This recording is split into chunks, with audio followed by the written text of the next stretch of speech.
Have you ever eagerly signed up for a new online course, purchased all the fancy equipment for a novel hobby, or dived headfirst into mastering a complex skill, only to find that your initial enthusiasm dwindled to a mere flicker just a few weeks or months later?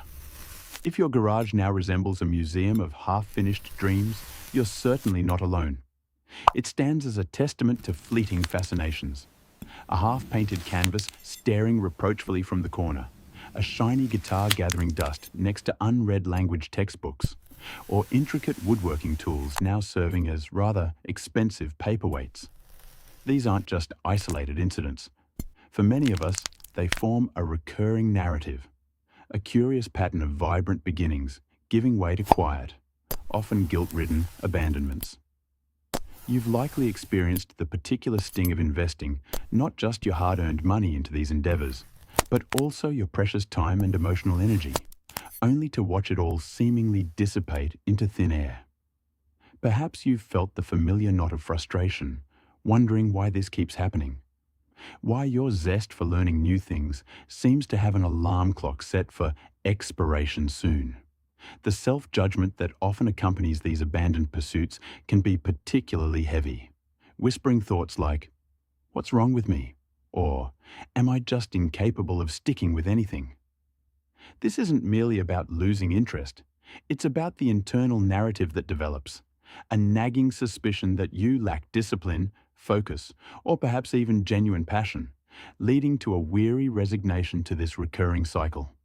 It is precisely this cycle, this frustrating, lost interest loop, that often leaves you feeling perpetually on the cusp of something great, yet never quite arriving.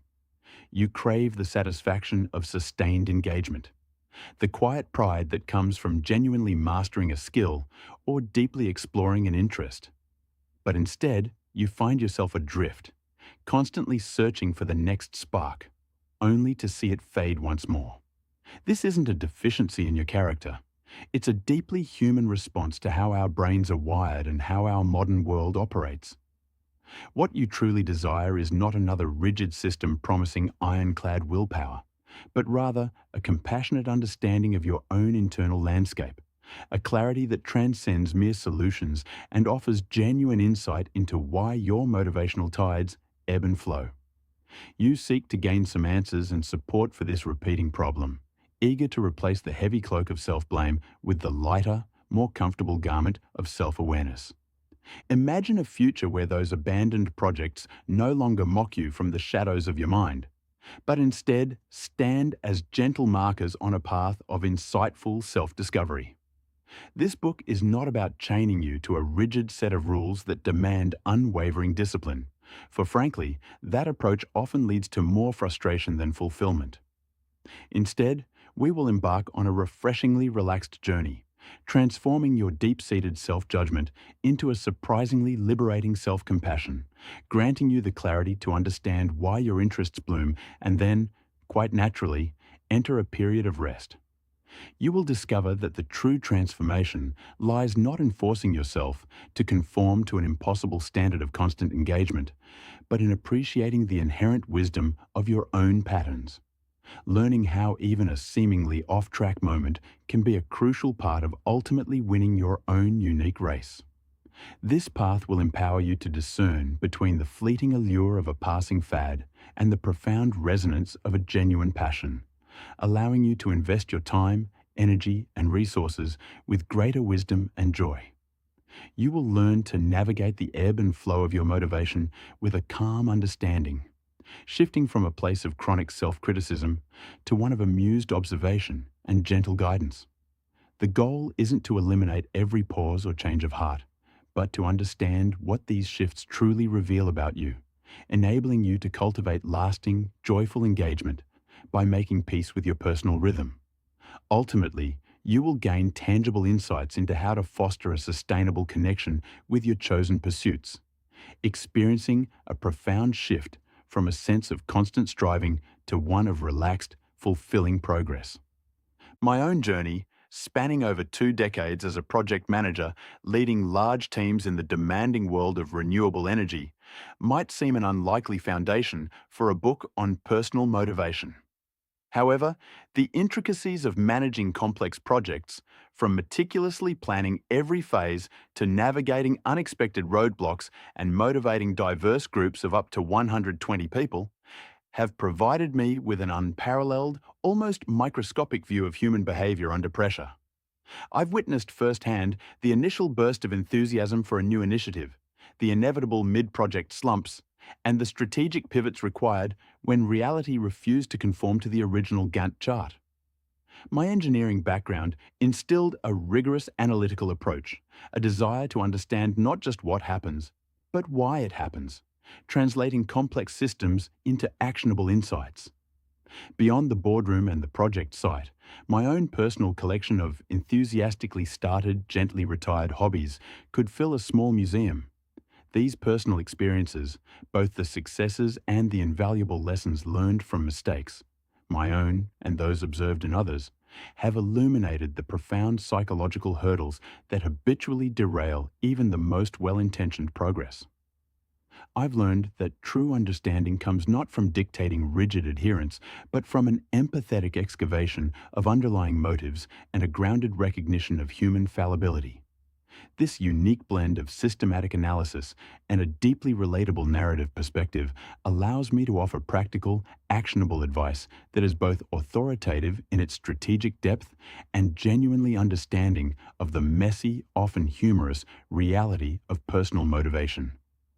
Within these pages, you will learn to decode the fascinating universal enthusiasm epidemic, understanding the dopamine-driven thrill that pulls you towards novelty and why that initial spark often turns into cunning evasion. We will explore the surprising psychology behind your motivation's decline, investigating how your brain's reward system makes new eternally appealing, and how unrealistic expectations can quickly deflate even the most promising endeavors. You will gain a clear framework for discerning between a fleeting fascination and a genuine interest, equipped with playful passion litmus tests and insightful strategies to unmask whether you're truly running to something or merely running away from something else. Furthermore, this book will illuminate the often skipped, yet critical, research phase that underpins sustainable engagement, showing you why diving straight in, while exhilarating, often leads to an earlier exit. We will humorously dissect the honeymoon phase of new interests, providing practical strategies for navigating its inevitable end and reigniting the spark when commitment truly begins. Crucially, you will learn to reframe quitting not as a personal failure, but as a strategic choice, unmasking the fears that often drive abandonment and gleaning valuable lessons from every unfinished project. Ultimately, you will discover powerful, practical strategies for keeping momentum alive when interest inevitably starts to slip, embracing curiosity and play to infuse lasting joy into your learning journey. This is not a manual promising to turn you into a superhuman devoid of motivational wobbles or occasional detours. Instead, consider this your friendly, knowledgeable guide to navigating the wonderfully chaotic, often hilarious terrain of your own inner drive. We will approach the quirks of your motivation with a wink and a nod, celebrating every step of self-discovery, even the ones that involve a slightly dusty accordion or a half-knitted scarf. There will be no stern lectures here, only illuminating insights and plenty of practical, adaptable strategies for transforming your relationship with new interests. Together, we'll move beyond the outdated notion that lost interest equates to personal failing, embracing a fresh perspective that champions reflection, adaptability, and, yes, a good chuckle at our own wonderfully human tendencies. Prepare to lighten your mental load, gain profound clarity, and finally understand the unique seasons of motivation that govern your own incredible journey of learning and growth. The adventure begins now, inviting you to explore the depths of your own potential with a newfound sense of curiosity and compassion. As you embark on this journey, you'll find that the path to sustained engagement is not a straight line, but a winding road filled with opportunities for growth and self-discovery. Embrace the journey and let it lead you to a place of lasting fulfillment and joy. In this exploration, you will uncover the layers of your own motivational landscape, learning to appreciate the natural ebb and flow of your interests. This understanding will empower you to make informed choices about where to direct your energy, allowing you to invest in pursuits that truly resonate with your core values and aspirations. As you gain insight into your personal patterns, you'll find yourself more equipped to navigate the challenges that arise, transforming potential setbacks into opportunities for growth and learning. This journey is not about achieving perfection, but about embracing the beautifully imperfect process of self-discovery and personal development. By cultivating a mindset of curiosity and openness, you'll unlock the potential for deeper, more meaningful engagement with the world around you. This book invites you to embark on a transformative journey, one that promises to enrich your life with a sense of purpose, joy, and fulfillment. As you delve into the pages ahead, prepare to be inspired, challenged, and ultimately empowered to embrace the full spectrum of your own unique potential. 1. Why you start strong and fade fast. The lost interest loop. The universal enthusiasm epidemic. Jumping in head first. The allure of the new. Within 48 hours of signing up for pottery classes, you've already purchased a $300 wheel, watched 17 YouTube tutorials, created a Pinterest board with 247 pins, and mentally redecorated your living room to accommodate your future artisan kiln. You've texted 3 friends about your new passion, researched glaze chemistry, and briefly considered whether you should quit your job to open a ceramic studio in rural Vermont. This isn't recklessness. It's your brain doing exactly what evolution designed it to do. The neuroscience of novelty explains why new interests feel so intoxicating. When you encounter something genuinely new, whether it's Portuguese lessons, sourdough baking, or competitive axe throwing, your brain releases dopamine in anticipation of potential reward.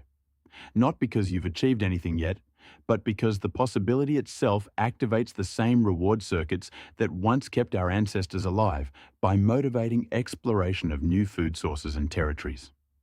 Your ventral tegmental area lights up like a slot machine paying out jackpots, flooding your prefrontal cortex with feel-good chemicals that make everything seem achievable, exciting, urgent. Modern life amplifies this ancient mechanism into overdrive. We exist in an environment engineered for perpetual novelty. Algorithms feed us endless streams of people who've mastered calligraphy in 30 days, transformed their bodies in 12 weeks, learned Mandarin during lunch breaks.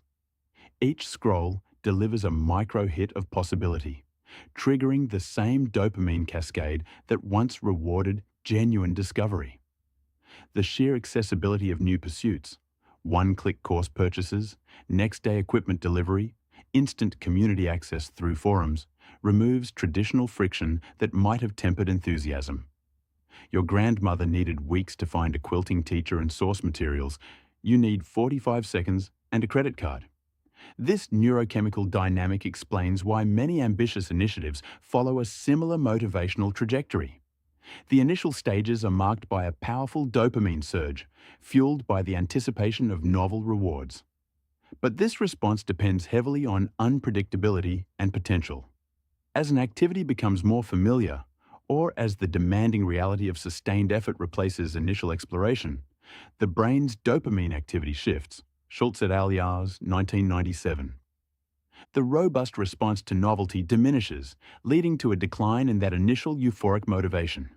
This transition, where the perceived reward often falls short of the initial dopamine-fueled prediction, results in what researchers call a reward prediction error.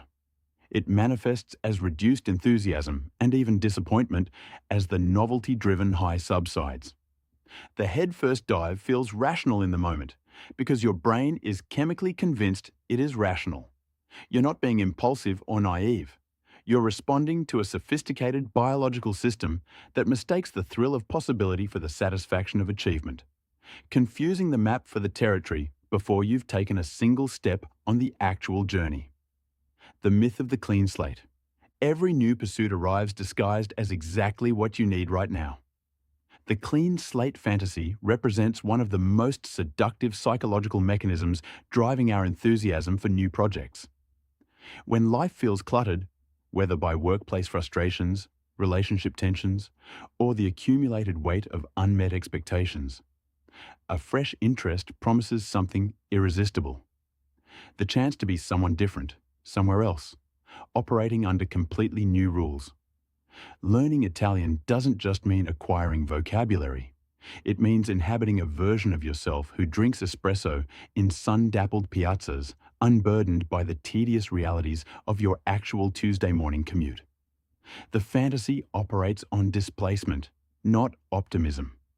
Your job feels soul-crushing, so photography will unlock your creative spirit. Your marriage feels stale, so marathon training will rebuild your discipline and vitality.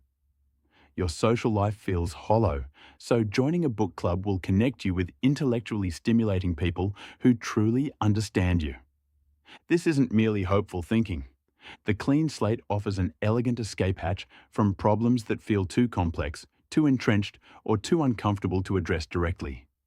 Each new interest becomes a referendum on your entire identity, loaded with expectations that have nothing to do with the actual activity and everything to do with what it represents. We transform hobbies into salvation narratives, where mastering sourdough bread somehow resolves our deeper dissatisfaction with how we spend our days. The pottery wheel becomes therapy. The guitar becomes rebellion. The language app becomes reinvention. But transformation doesn't work through geographic or contextual sleight of hand. We imagine that new environments automatically generate new outcomes, that stepping into a pottery studio or opening a coding tutorial will somehow bypass the patterns, habits, and underlying issues that shaped our previous disappointments. The fantasy collapses under a simple truth. You bring yourself along. That difficult colleague who drains your energy, you'll encounter their equivalent in the photography club. The discipline you struggle to maintain at work, it doesn't magically materialize when you're supposed to practice Italian verb conjugations at 6 a.m. The underlying restlessness, the tendency toward distraction, the perfectionism that paralyzes you, these don't dissolve simply because you've changed activities. They follow you, patient and familiar, waiting to reassert themselves once the initial excitement fades. The cycle becomes predictable. Enthusiastic launch, gradual reality intrusion, quiet abandonment, followed by the next clean slate that promises what the last one couldn't deliver. Overcommitting with optimism. When you discover macrame tutorials at 11 p.m. on a Sunday, suddenly convinced that handcrafted wall hangings represent your untapped creative destiny, you're not just underestimating the time required to master intricate knotting techniques. You're constructing an entire alternate reality where you're the kind of person who finishes things, who creates beauty, who transforms their living space into an Instagram-worthy sanctuary of bohemian charm, all while maintaining your current job, relationships, and the 17 other commitments already fragmenting your attention. Optimistic overcommitment operates on a fascinating mathematical delusion. We imagine future us possesses dramatically more hours, energy, and focus than present us, Kahneman and Tversky, 1979. The version of yourself who signs up for advanced pottery classes believes she'll wake up earlier, scroll through social media less, somehow squeeze clay throwing sessions into lunch breaks. Future you is a productivity superhero who never gets tired, never loses motivation, never discovers that wet clay under fingernails feels less romantic after the third consecutive Tuesday evening. This isn't stupidity, it's brain chemistry meeting cultural mythology. We've absorbed countless narratives about people who found their passion and magically reorganized their entire existence around it. What we don't see are the spreadsheets, the cancelled plans, the deliberate sacrifices required to make room for genuine commitment. So we add, instead of subtract, stacking new interests atop existing obligations like we're playing Jenga with our attention span. The tower feels sturdy during that initial dopamine rush. When everything seems possible and the hobby shop receipt is still warm in your pocket. Gargiulo, 2025. Then reality arrives with its usual inconvenient timing. The macrame tutorial that looked straightforward on video requires tension adjustments you can't quite master. Your shoulders ache. The quick 30-minute project consumes 2 hours, and you still need to prep tomorrow's presentation. The gap between imagined mastery and actual learning curves swallows enthusiasm faster than you can say, chord management. What felt like inspired commitment at 11 p.m. Sunday reveals itself as optimistic overreach by Wednesday afternoon, when the half-finished wall hanging mocks you from its corner, a monument to misjudged capacity and the seductive lie that passion alone generates the hours required to sustain it. The fade, when excitement turns into evasion. The enthusiasm bubble. The initial burst of enthusiasm follows a predictable arc. You discover something new. Your brain floods with dopamine, and suddenly you're convinced this will be the thing that finally sticks. The excitement feels so genuine, so different from all those other interests you abandoned.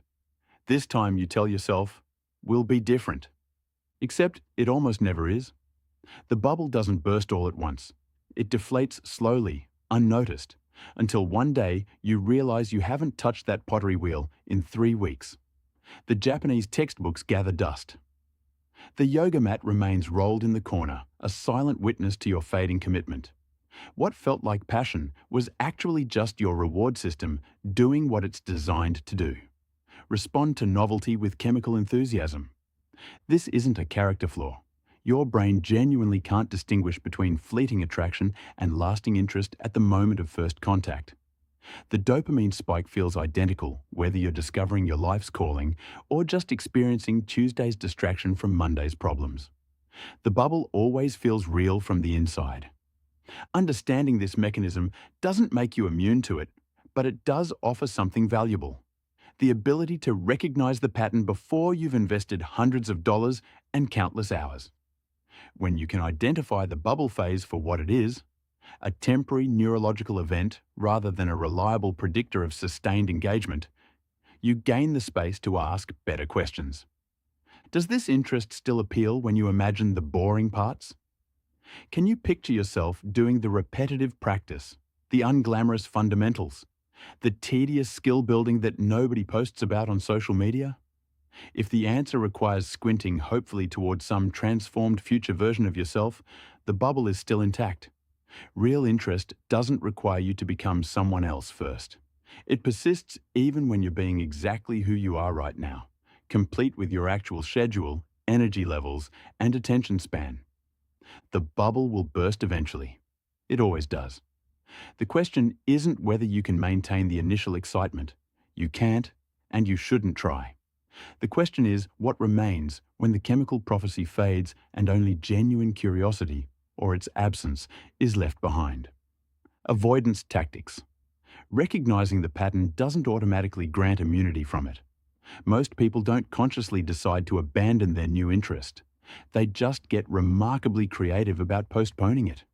Studies show that approximately 35% of New Year's resolutions are abandoned by the end of January, a timeline that mirrors the post-bubble phase almost perfectly.